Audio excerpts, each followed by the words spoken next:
All right, Grasshoppers, it is that time of the week again. And I know there's going to be a lot of disappointed people, especially females out there. He has a full shirt on. Actually, we were joking around before. I had a conversation with somebody. It was a young lady, and she was asking about some of the shows I did, and she'd watched the shows. And I mentioned Mark's show that we did. And she says, "Oh, yeah, he's the one that's showing off his chest all the time." Yeah, that's who you are. Today. Yeah, not today, though. Yeah. Coach, so Patriot Training Systems is the name of his company. We met online, but Mark had coached, strength coach for the Rangers many years ago, doing the Patriots, all kinds of stuff, a lot of Navy SEAL work, everything. He can train anybody. And I need to start off with an apology. He's being a real gentleman about it, but we promoted this golf tournament that was this past Saturday. And of course, Dum Dum Tom here forgot all about the golf tournament and didn't attend. It was successful anyway, so they really didn't need me, but that was the good. So it went well. The golf tournament was good. Yeah, it went really well. We had, I think, 120 golfers, so that's a fair amount for our first go around. Yeah. And the weather was a little iffy in the morning, but it turned out to be a gorgeous day. It was populated by. So going back to those gentlemen, Tim Tedesco and Bill Kostecki, they're with Hockey Players in Business, which, just to review, is like a LinkedIn business kind of connection for people who play either just travel hockey, college hockey, pro hockey, whatever. Cool. And they put this whole thing together for us, and we were the benefactor of it.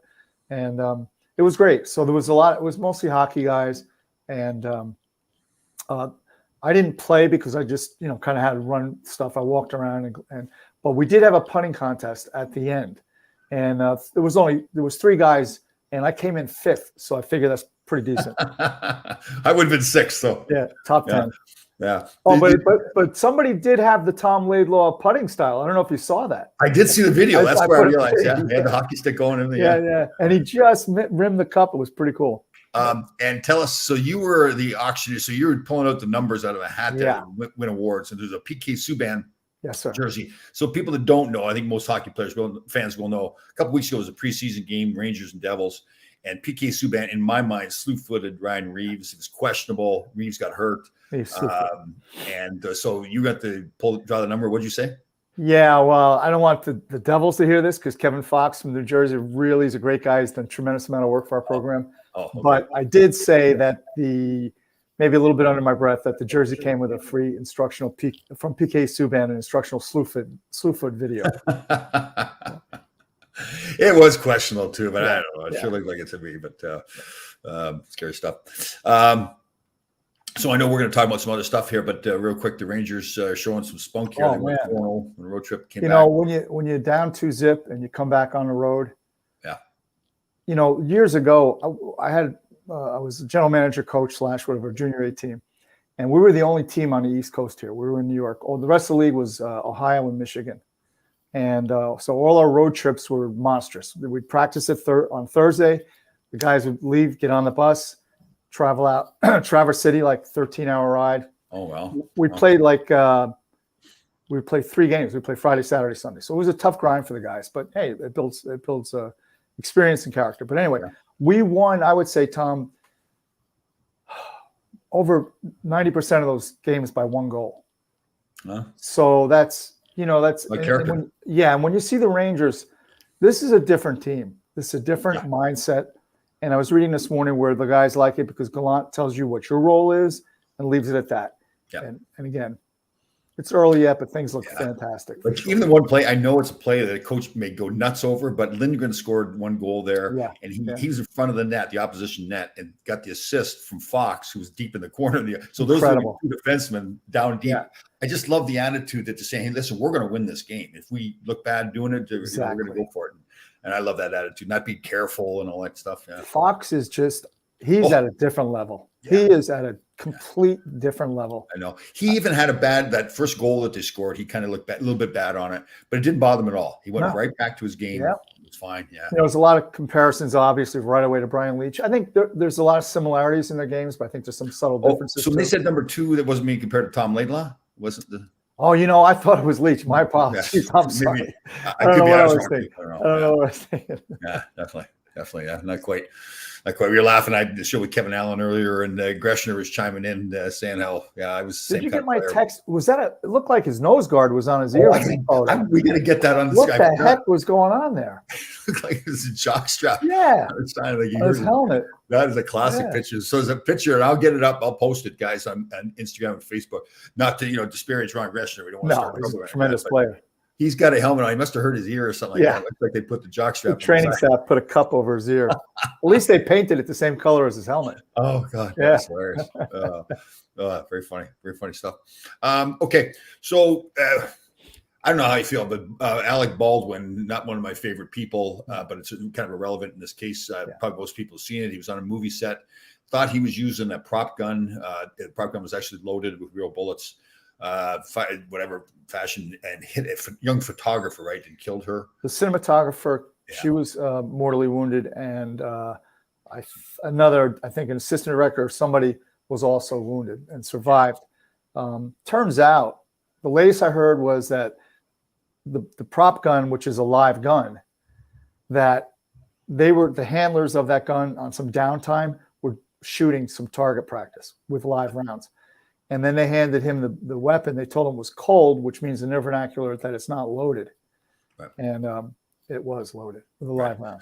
So Mark and I think you guys have seen me very fortunate to be involved in a lot of Navy SEAL stuff and other veterans, not just Navy SEALs, to swim across the Hudson. Mark's New Jersey. I'm sorry, it's awful. What's the name of your group there in New Jersey you're with? New Jersey. The hockey team. Oh, the New Jersey Warriors. New Jersey Warriors. Yeah. So Mark does a lot of stuff, and we've been very fortunate to get invited to some things. We were invited, and I posted the video. So did Mark. Gosh, that must have been like close to 2 years ago now. No, it was last year. Was it last year? That's right. I know. It seems like 2 years ago. Yeah, it's weird. Yeah, because it was right before COVID hit. Yeah, that's right too. So we got invited out to a farm out in Pennsylvania. A good friend of ours, a former Navy SEAL. Are we allowed to use his name? Sure. Yeah, absolutely. Bill, great guy. He's, and I mean this in a very good way. He's a tough guy too. If he's in charge of something, he doesn't. And I mean this in a very good way. He doesn't care about your feelings. He's going to say exactly what it needs to be said, and there's no confusion, right? So the very first swim, Tom. Yeah, it was SEALs only. The very first one was strictly SEALs. We're 33. When we get up on deck to do the push-ups and pull-ups, we called out a count. So everybody had a number. So we always knew, you'd figure 33 Navy SEALs, no one's going to get lost. Right. But still, there and funny quick story. So, the very first swim, they were on Fox and Friends Friday morning. Then they rode down. I got them limos. They went down to ring the bell, and so they were staying in Jersey City. And I said to Will, so I guess they'll just take mass transit back to where they're saying. No. He says to me, command and control. So any military out there, Barry and Tim and all those guys that were military, they'll know exactly. But he was right. He goes, I want to know that we have them, and I know where everybody is. Yeah. Yeah. We had to swim this year. I told a story. Really nice young woman had gotten hypothermia, right? She was shivering. Yes. So nobody there had T-shirts except us that were working, and I was right there. So I gave her my T-shirt, and she was very sweet. She'd get wrapped up blankets, and she said to me, "Listen, make sure I get the T-shirt back." I said, "It's a T-shirt. It's fine. Don't worry about it." But she said, no, please, make sure you remind me. So we got her all wrapped up, and then we're going to leave. And I said, do you want to give the T-shirt back? Because I felt like I was obligated to. I felt kind of weird doing it. But then Bill was right there, and he goes, and he wasn't mean about it, but he just was like, no, I'll get you another T-shirt. Yeah. Nope, that's it. Well, and that's the other part of it. Those two, there was a few women, but her name is Chris. And she, I found, we're friends on Facebook now. Yeah. And she's still running, doing I don't know, every week I look, she's doing this and that, all fundraisers. And that other young lady, Rhonda Viteri, is amazing. She's just over in, I think, South Africa. She just ran a marathon. Yeah. She's from right here in Greenwich too, I think, that woman. Yeah. I think she is. Yeah, definitely. Yeah. They were quite, not just the physical part of it, but the mentally. Oh yeah. Too, right? Yeah, that's good. Yeah. Good. So I guess I brought up Bill and everything because we got invited out to this farm and we were going to actually do some tactical training. There was about 13, 15 of us, something like that. Around there, yeah. And we got there, and I should have known better, but Bill, the way he does, he was prepping us and saying, "Okay, you three are the tourniquet guys. You three, you're going to drive us to the hospital." I'm thinking, what? And we would lose using live ammunition, and I should have known that.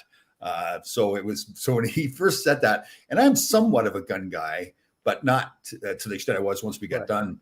So I was like, oh, what did I get myself into here? But again, Bill with his training was fantastic with us, training us to be safe with the weapons so that we felt comfortable that everybody else was going to be safe, that we knew what we were doing. So we want to talk a little bit about that today, going back, obviously, the very sad news that we lost that cinematographer on the movie set with Baldwin. So I'll let you go ahead. So there's the three key things that you want to get going that people understand about a weapon, a gun. The very first thing is that all guns are loaded. Every single gun is loaded. Even if you know it's not, assume it is. Second one is never point aim your muzzle or your weapon unless you're going to shoot it. And the third one is proper finger placement on the weapon.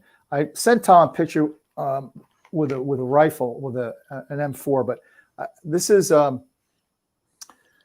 the position. Let me make sure it's in here, that your fingers should be at all times on your weapon. So if we're standing around, if I'm talking to Tom, weapons pointed up, not down range, it's pointed up, finger is not on the trigger. And I assume, even if I know for a fact it's not loaded, I still assume it is, and that's where the safety begins and ends. So it's just those three rules. Always assume the weapon's loaded, every gun is loaded.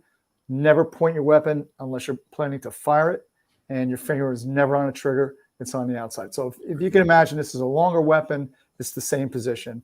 It just takes two hands.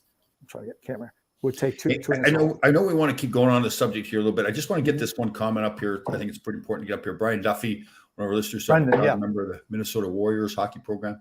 Oh, Brian. Yeah. Awesome. Good to see you, Brian. Will you, Brian, you're going to be down in Philly for the Classic in a few weeks? We'll see what he pops up there. Yeah. They got to hope all the Warrior programs are coming into Philadelphia. Yeah, it's a national tournament. Pink Whitney is the sponsor. Ryan Whitney, the kid that played for the Penguins and the Oilers. Yeah. He's got, maybe you've seen, he's got his own vodka brand, Pink Whitney. Yeah, him and Biz. Yes, that's right. Biz and Ed, yeah. It's funny how people really want to critique the TNT panel with Gretzky and Biz, and some people love it, some people just think it's awful, and that's the way it goes. So, all right. So, gun safety. Yeah. So just to elaborate, Tom, a little bit, as you know, I do a lot of law enforcement.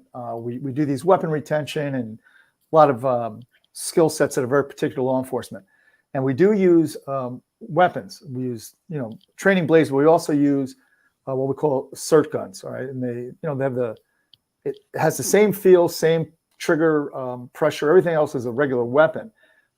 But even at that, when the instructor is going to demonstrate, he will walk up, he'll clear it, he'll say, look to you or anybody to look down and say, it's not hot. Right. And that's not a complete weapon. It's okay. I see. Okay. Yeah. Now, one of the things that I learned, just to get in the habit of always doing that. Totally. Yeah. So one of the big things that I realized from being at that tactical training was that I have the shotgun here at home.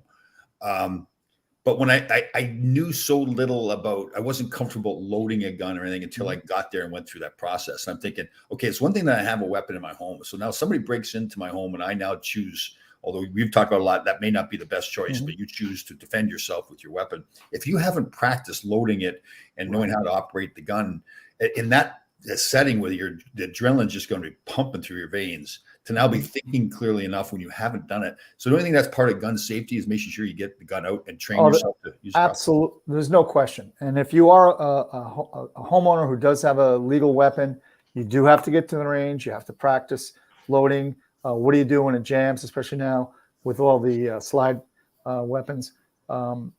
So yeah, it's the tool. I don't care if it's a handgun, a rifle, or a blade for self-defense, is only as good as you are. The weapon itself is inert.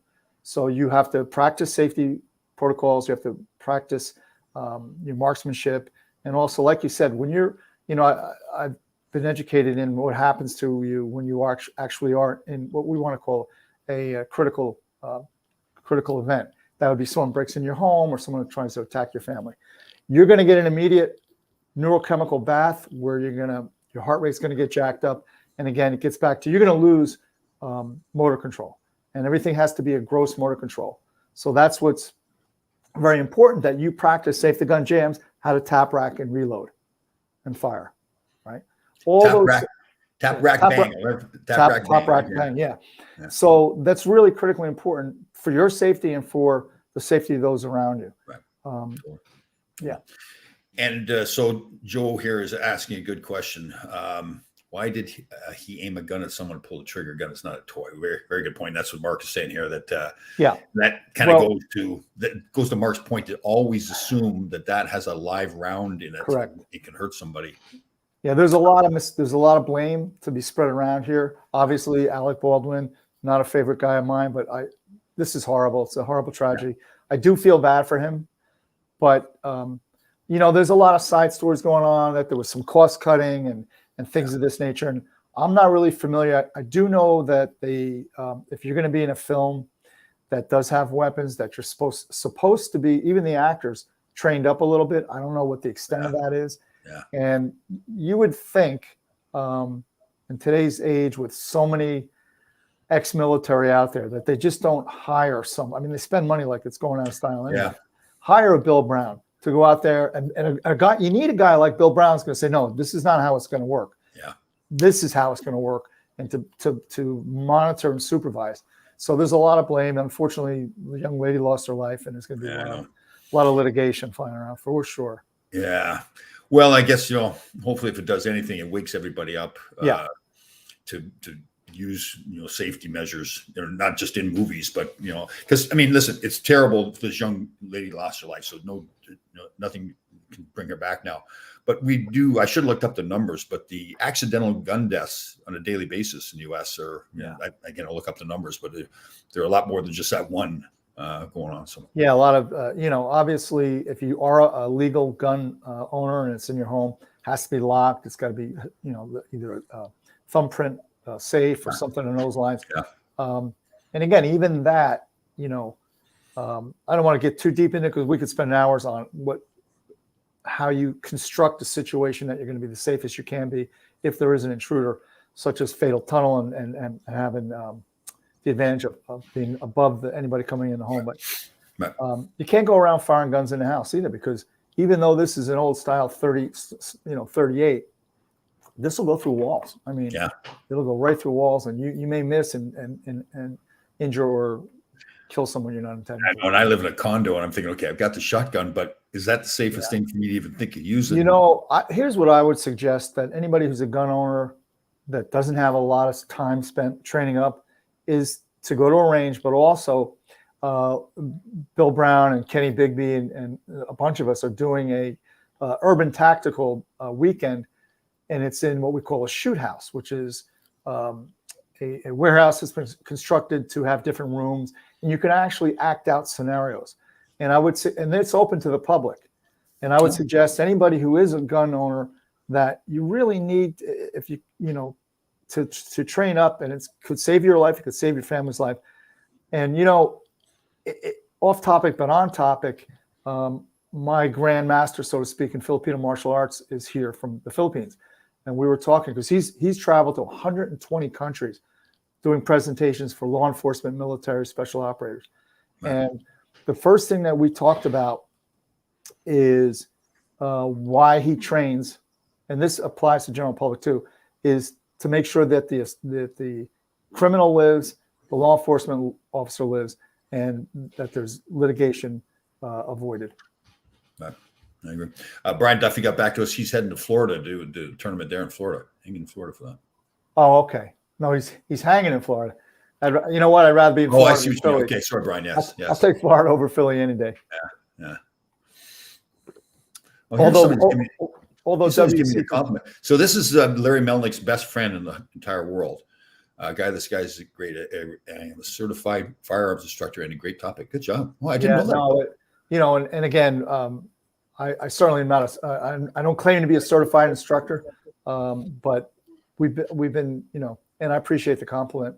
A lot of it's common sense. Why would you point a gun at someone? But here's another story, Tom. And I think I've mentioned my friend Jeff before. He's my son Sean's godfather. He was he signed a letter of intent to play football at Pitt. Oh yeah, you mentioned him. Yeah. And then he ended up playing for the Chicago Cubs. And he was on his third year going into minor league ball. He was invited to camp as a non-roster player, which meant he had a good chance of making the big team. So his training camp was in Mesa, Arizona. And another guy from town here, he was with Detroit. His training camp is in Lakeland, Florida. They decided we're going to go down a month early and hang out in Florida, and then Jeff would fly to Mesa and so on and so forth. Well, they stopped in South Carolina at a buddy's house that Jeff had played minor league ball with. And this kid his name was Troy. He was a good old Southern boy. And I guess they got to having a few beers and putting the cans up and shooting them with 22s. Well, the other guy from New Jersey here who wasn't trained up, even though it was a 22 could still kill you. He turned because he assumed because he had emptied it that it was clear. And he went, "Hey, Jeff," and he shot Jeff in the face. There was still one in the chamber. That's why you'll see us always checking, Tom, you got to look, right? And thank God Jeff lived. Wow. But the 22 went into, this eye. Yeah, right under the eye. And it shattered when it did inside his skull. So they couldn't even remove the bullet because it would have been too sensitive to the brain, too critically close to the brain. And anyhow, obviously ruined his baseball career because he's walking around with a bullet in his head. But that's how easily it could go south on you, go sideways. If you just, one little slip up, obviously huge mistake pointing the gun, but compound with the fact nobody checked to see if, it was clear. Who was it? One of the vice president that under Bush? That was Dick Cheney. Yeah, didn't he shoot and kill somebody? They were duck hunting, and same kind of thing. He turned with the muzzle, instead of being in the proper position where it was, he turned and he shot the guy next to him. So it isn't just you knowing what to do with the weapon. If you're going out in that kind of setting, it's important for you to understand how well those people that you're with. And also, I think the way Bill did it is probably something that until you and I found out about it, we didn't know. Yeah. I'm not even talking about the gun safety in particular, but we had a car pointing out of the driveway with the keys in it. We all had to load into our phone the closest hospital and emergency. So they really, because SEALs, that's their job. Everything is planned out step by step by step, and we didn't miss anything. And I think that probably when guys go hunting, how many guys really take the time or even aware of that type of person? I'll never forget that scene where he's sitting there saying that, and I'm like, what? Well, the best was when he said somebody gets shot in the head, there's really not much we could do. Yeah, I know. Wow. And he's so bland, like when he's talking, right? He's just presenting the facts to you. There's no emotion to it. Bill. Give me facts. When I heard that, I said, I'll be back here making some s'mores. Oh, God, that was funny. He was really good. I posted a video, like he was running beside me that one time. What was great, too, is that what he really taught us, and I know we're getting a little bit off topic here, but we did the two guys together going off flanking the bump and run kind of thing, and one guy had to be shooting while his partner was running. Correct. And even the guy I was with, we didn't know each other at all. It's the first time we met. We got to be really, really tight. Like we felt like this is really real combat. Each other. Yeah. Well, anytime you're working with live weapons, the safety factor obviously is paramount. And if you can look back, you see how you do get your heart rate up right away. Yeah. Oh yeah. And especially at the end when we did some QRF stuff out of a vehicle, and it was everybody. We had to split up, and we're behind barriers. It was a great day, but you could see, and that's without anything coming back at you. So just imagine what it's like when there's bullets coming back at you. Isn't that true? You think about these guys like Bill and many, many others who've gone off to wars and battles and all that kind of stuff, and the courage they have to have. Not only now they have to have the training and the composure to now do the right thing for them, but then they're getting shot at the same time. Yeah. Well, Saturday at the golf outing, I walked the whole course with Ernie Hernandez, who one of our players, former Marine. Now he's a federal park ranger, but he started telling me he was chasing a bad dude. The bad dude went through the window, and Ernie went through the window, went to draw. I don't know why he went for his handgun, but I'm assuming there was a reason.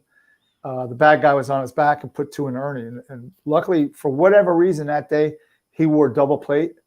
Ernie did, but it still blew him back through the window. Yeah. And he did have a really tough looking contusion on his chest. Oh, it's funny when going back to the swim across the Hudson too. When I'd taken my shirt off. Yeah, Bill Branham. Yeah. Remember the guy came over it. So I've got the long scar, like 80 scar on my stomach from the spleen being out. And I think I'm a tough guy. I got my spleen taken out and everything. So the guy is standing there. He goes, "Hey, we got the same scar." So I'm just assuming that he got his spleen taken out. So I said, "Oh, you lose your spleen too?" And the way he said it was just hilarious. And I mean this in a very good way. He goes, "No, I got shot. I had to rearrange a few organs." Yeah. Well, and I feel like a complete idiot because I am thinking that. You know what it is, Tom? You and I, because we've been involved in athletics our whole life, I think we fell into a kind of the thing where that day we're looking at it as an event, an athletic event, and we're forgetting these are Navy SEALs who have been exposed to things we can't even imagine. They were fun. They were funny. And again, I know we want to talk gun safety, but there's so not all of them, but most of them were. There's no timed race. There's no winner. Nobody's getting any prize like that. But they wanted to win, right? There's one guy. Yeah. Well, here's going back to the gun safety. Many years ago, I worked with a guy who was a pretty wealthy dude, and he had a security system in his house where there were like monitors in different areas of the home, so that if there's an intruder, you could roll out of bed and look at that monitor, and it's going to show where the bad guy is in the house. So he had come home. It was a Saturday night. He had been drinking. They were at some kind of party or something, and sure enough, the alarm goes off. So he rolls over, pulls out his .357 Magnum, starts making his way down the hallway, and he's screaming, "Hey, listen, I got a .357. I'm going to, it's going to be a bad day, this, that, and the other thing." And as he's going along, there's monitors, and he sees the bad guy approaching him. And as he swings around, I guess, the stairs looking down into the living room, earlier in the day, they had a birthday party for one of his children. And it was one of the helium balloons that the air conditioning unit was blowing around through the house. But think of how bad that could have been if his wife was getting a glass of water and came around the corner. He'd have blown her away probably. And again, this is all part of why if you're going to be a gun owner, you need to be responsible. You have to train up. You have to continue your training. I'll give you a really great quote, and I love this, whether it's athletics or this. I spent 2 days in July with Jay Wadsworth, who's out of Buffalo, really, really high level defensive tactics instructor, firearms instructor. We went over a bunch of things, but when we completed the 2 days of training, and these were 2 rough days. I mean, I was really tired, but I learned an immense amount. We had a debrief, and he said at the end of the debrief, he said, "Now just remember one thing. The moment you walk through that door, you begin to start getting worse." Meaning you've got to continue to work and work and work. And especially when we're talking about life or death here. Here, Bill is a police officer. I believe he is. He brings up a good point here. Family was trained exactly. 100%, Bill. That's a great point. And furthermore, when I do my little talks to people, I say, "How many of you all have a fire drill in the home?" What? Well, how many? So think of this. Your children go to school. They do a fire drill at least once a month, maybe once every 2 months, but they know exactly what to do. Do you have a safe word in the house? If there is an intruder, if there is a fire, do you know what to do? And it does plant the seed where you say, well, you know what? I got to really think about this, because these are critical assets. So when a bad guy looks at a house, he looks at critical assets. You got to know what your critical assets are. It's your family, your pets. You got to look at critical areas of entry into the home. You got to look at critical times when you're not in the home. All these things. And although maybe it seems a little scary at first, but it could save your life and your family's life. It's that simple. And there's an enormous amount of literature you could read up on it. I don't have the book with me now, but he's a former SEAL. I forget his name, but he lays it out how you actually have to, for home security, think like a criminal. Look at your home and say, well, my daughter leaves that garage door open all the time. So to Bill's point, the family needs to be trained up as a unit. Very true. Everybody knows what to do. Now that we're talking about this, I think I live in the safest neighborhood in the tri-state area here. There's a dog pretty much every other condominium complex that barks 24/7. So dogs are the best self protection in a home you could have. I think I talked about this a while back, but there's soft defenses you can have for your home, like you could put the ADP sign out front. You could put a video camera up, whether it's working or not. Then there's hard defenses. Most doors can be kicked in with 3 kicks, because when the builders put them up, they put little 2.5, 3-inch screws.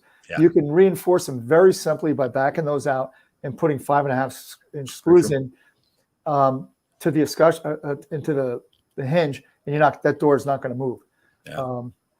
You could put thorny bushes in front of, even if they look nice, obviously, in front of low-lying windows, make it difficult. So there's a lot you can do. What can we do to help the New York Jets? Is there anything we can do to help them? You know what, Tom?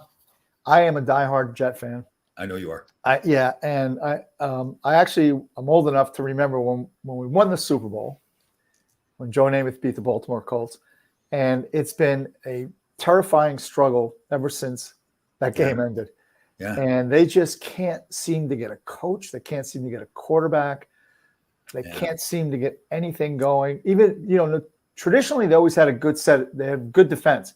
But yesterday, I think they gave up 54 points. I know. Against Patriots, who are not a good offensive team either. Yeah, they're not a great team. So even think back like to Mark Sanchez when you talk about a quarterback. Like when he's first off, he took the team to the AFC Championship twice. Yes, right? he did. Yes, I think. So how does he? I mean, you kind of wonder, like, hey, it's just like the whole the culture around the team. Right.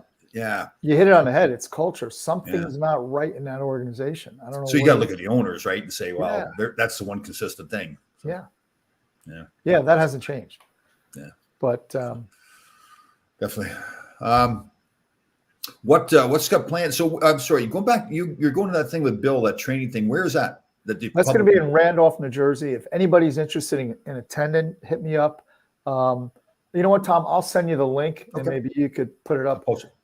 Yeah, it's November 6th, 7th in Randolph, New Jersey. So you're going to have Bill, SEAL teammate. You're going to have Kenny Bigby, who we know and love. Another SEAL. There's some really high-level guys, law enforcement. My friend Johnny Corbusello is going to be there doing some gun work, and I'll be teaching Blade. John was pretty good. I was surprised how good John's a real estate guy, so I didn't realize that he really knew that much about guns. Yeah. He's been trained up really well, and he puts a lot of time into it. Yeah, cool, good. Yeah. And so people have been asking about my book as well. The book is actually done. There's a lot of stuff I didn't realize. We got pictures in there. And, I have to have lots of pictures myself. So it's a whole process about like the pixels and scanning them. A lot of work, right? That's been delayed. So I get my frustration level's a little high, but it'll happen. Well, good job on that gun thing. I think so. The big things we got is, assume that it's always loaded. Always loaded. Up, finger off the trigger. Right. And the big thing too is that we talk about and get the family involved in preparing. What are we going to do if something happens? And you've got the practice loading the gun, unloading the gun, firing the gun. You can't just grab it after 5 years of it sitting in the closet when somebody's breaking into your house. Here's another one. How many people actually have a comprehensive medical kit in the home? Very few. How many people have tourniquets? I mean, God forbid you did have an accident. Say whatever. Are you prepared to save somebody's life? Because someone starts bleeding out through the femoral. It doesn't take a real long time. Yeah. Before it's true, right? Like the chances of you ever having to use the gun, the tourniquets is so slim. But if you ever had to, then you're saying, why didn't I know what I'm doing? Right. Exactly. Yeah. Definitely. All right. Good job by you. That's very educational. Again, sad story out of the movie set there of that young girl, but hopefully it'll help people realize, okay, listen, we need to wake up here and be smarter with our weapons. So, all right. Good job. We'll see you next week. Are you wearing a shirt next week or what's? I'm going to be bare chested altogether. Bare chested. Yeah. Yeah. It's getting colder now. Might as well just, I don't have pants on now. That's the beauty of the Zoom calls and this StreamYard stuff. Overshare. All right. See you next week. All right. Have a great one.